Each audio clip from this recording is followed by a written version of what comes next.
God's grace and God's mercy and God's peace to each and every one of you today. Well, it sure seems like we need it in this world right now, doesn't it? And it sure seems like these things are things that are missing often in the world, especially the peace part. It seems like every time you turn around, there's another terrorist attack. There's another prohibition or attack against Christianity, another political scandal. Peace seems to be about the furthest thing from our world right now. I was listening to the K-Love Christian radio station on Friday, and I would recommend that station to anyone. It's our family favorite, it's my favorite. It's 89.1 FM on the dial in this area. For those of you who are watching on YouTube or listening to this on our website or through iTunes, or anyone here, you can download that, or rather, not download, but stream it at klove.com. It's a fantastic station. But on Friday, when I was listening to it, I wish I could have pulled over to write down what I was hearing, because a caller called into the station in tears. And I'm not going to get each and every one of her words exact, but this is what the caller said. She said something to the effect of, "It feels like God has put his headphones on so he can't hear us.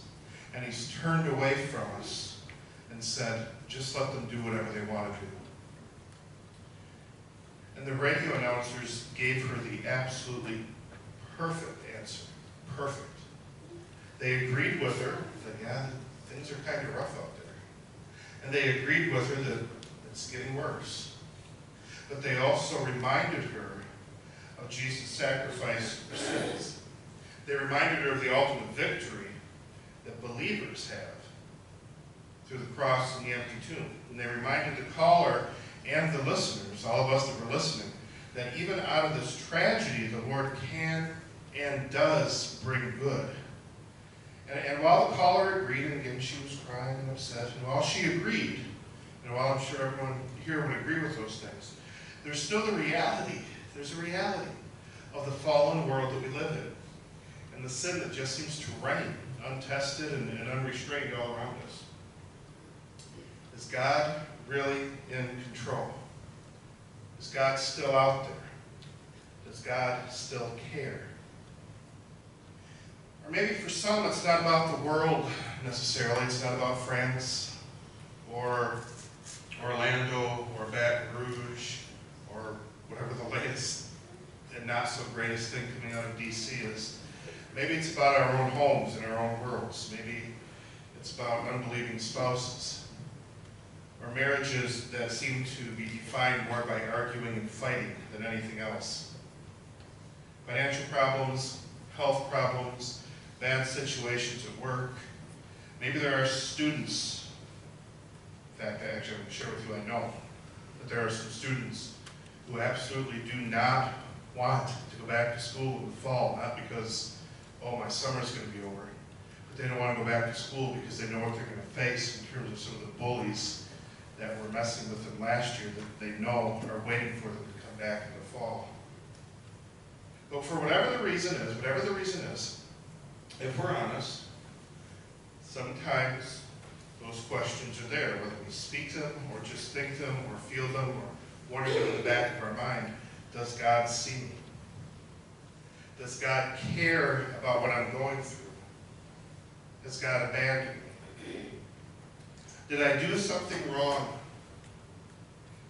Or did I do something wrong one too many times, and now God has put his headphones on and turned away from me and said, I'm done with that person? These are honest questions. God's not put off by them. God is bigger than our questions. He does, however, remind us over and over again in his word that he has already answered those questions. And that's okay that we still have them. That's okay that we still wonder. An example of one of the times that he's answered those questions is found in the Old Testament reading today about Abraham and Sarah. Abraham and Sarah were promised a child. They were 90 and 100. How many of you ladies would like to give birth to a child at the age of 90? How many of you men would like to become a dad to a newborn at the age of 100? It was such a ludicrous idea that Sarah even laughed. She laughed. And what we have to remember, too, is this was not the first time Abraham heard this promise. He had actually heard the promise 25 years earlier when he was 75. When he was 75, God said, I'm going to give you a child. I'm going to make you a great nation. 25 years have passed. They're 90 and 100. There was no humanly possible way it was going to happen. She and Abraham were just far too old.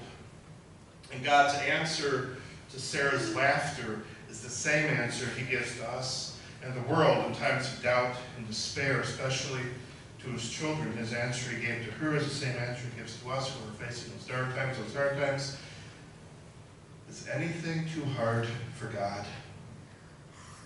It wasn't too hard for God to simply speak all that there is into existence. It wasn't too hard for God to split the waters of the Red Sea so his people could walk across to dry land. It wasn't too hard for God to completely stop the rotation of the earth, keep everything together, keep everything from falling apart, when Joshua prayed for more daylight so he could defeat the enemy of God's people. It wasn't too hard for God to protect Shadrach, Meshach, and Abednego when they were thrown into a furnace of fire because they refused to bow down and worship a statue.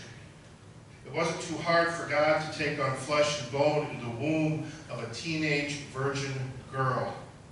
And it wasn't too hard for God to walk among us, raise the dead, give sight to the blind, hearing to the deaf, speech to the mute. It wasn't too hard for God to walk among us and multiply fish and bread and to calm raging storms at sea and even to walk on the water. It wasn't too hard for God in the flesh to die and then to rise again for us. And it hasn't been too hard for God to create, sustain, and grow his church through the past 2,000 plus years of history. And if God can do all of that, then he can handle our sicknesses of heart, our sicknesses of mind, our sicknesses of body. He can handle them. He's got this under control. And I think that's the key that sometimes we miss. I think that's the thing that sometimes we struggle with. God is God.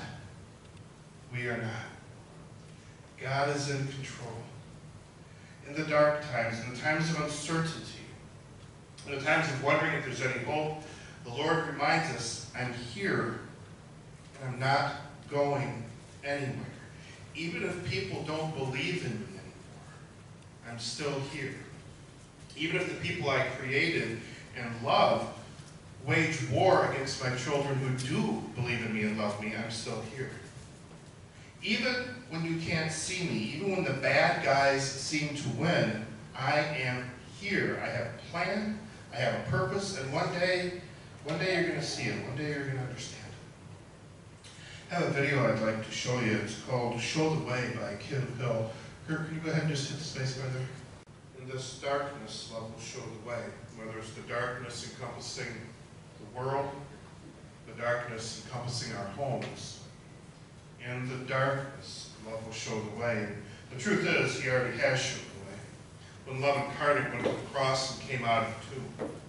The victory has already been won, the enemy has already been defeated, and the heavenly prize has already been given to those who believe. And this, of course, we're all smart people. We all know that that does not mean that all the bad stuff is going to stop.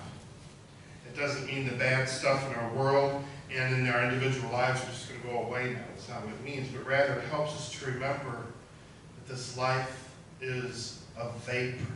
It is so temporary. Keep our eyes on the eternal prize.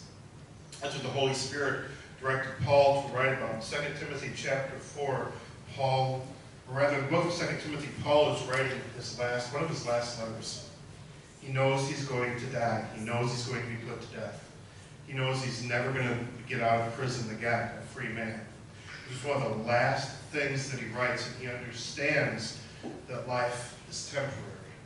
He understands the darkness of life, the darkness of the world, cannot eclipse the brightness and the wonderfulness of heaven. And this is what he writes, 2 Timothy 4, 6-8. It's one of his last words. I am already being poured out like a drink offering, and the time has come for my departure. I fought the good fight. I finished the race. I kept the faith.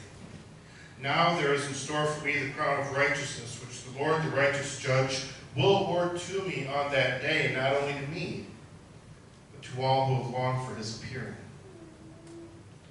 Regardless of the darkness, regardless of the hard times, regardless of the stuff in the world and in our individual lives. So back to Abraham and Sarah. Abraham and Sarah found out a year after our reading that God meant what he says. Nothing is too hard for him. They had a son. They named their son Isaac. Isaac had two sons. He named his two sons Jacob and Esau. Jacob, when he was an adult, had a name change. God changed his name from Jacob to Israel. And then Israel had a lot of kids. One of the kids that Israel had was a son named Judah. Judah's children had children. Their children had children. Their children had children. On down the line. Until one day, from Judah's line, a girl named Mary and a man named Joseph from Judah's line were pledged to be married. But before they could come together, she was found to be with child through the Holy Spirit. Nothing is too hard for God. The day that Sarah held Isaac in her arms, I'm going to assume the Bible doesn't say this, so I am going out on a limb here, but I'm pretty sure I'm right on this.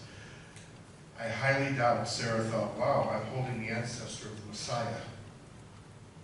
The day that Sarah had Isaac, she had no clue. She had no clue that she was playing a role in you and I sitting here today. She didn't know that Isaac was the ancestor of the Messiah. All she knew was that God came through. God followed through with the promise 25 years in the making. In a very physical, tangible way, showed her that nothing is too hard for him. And know that for us right now, too. Nothing is too hard for us in this world. Nothing is too hard for what we face in our individual, personal lives. Regardless of what happens, when. Nothing is too hard for God. One day, this is all going to end. It's all going to stop. This world's going to come to a close. And believers in Jesus as their only Savior, they will be the ones who will see the impossible possibility of heaven. And we're going to hear with our own ears. Jesus is going to look at us. He's going to say, I know. I know at times it was hard. And I know at times you wondered if you were alone or if I had abandoned you. I know there were times you wondered if I put my earphones on, my headphones on and turned away from you. But I was there. And I'm still here. And you and I are going to be together forever now. Welcome home, good and faithful servant. It's promised to you and me. So let's pray. Lord Jesus, we long for that day. We long for the day when we will see you face to face and hear your own voice welcoming us to the place you prepared for us. But right now, though, we live in a very broken world. We are broken, sinful people living in a broken, sinful world. We see it on the news, and we recognize it in our own personal lives. And sometimes, Jesus, we can get overwhelmed and wonder if there's any hope. Help us to remember that you are the hope.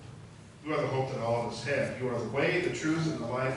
Nothing is impossible with God, and that includes not only the things in this world, but the world that is to come.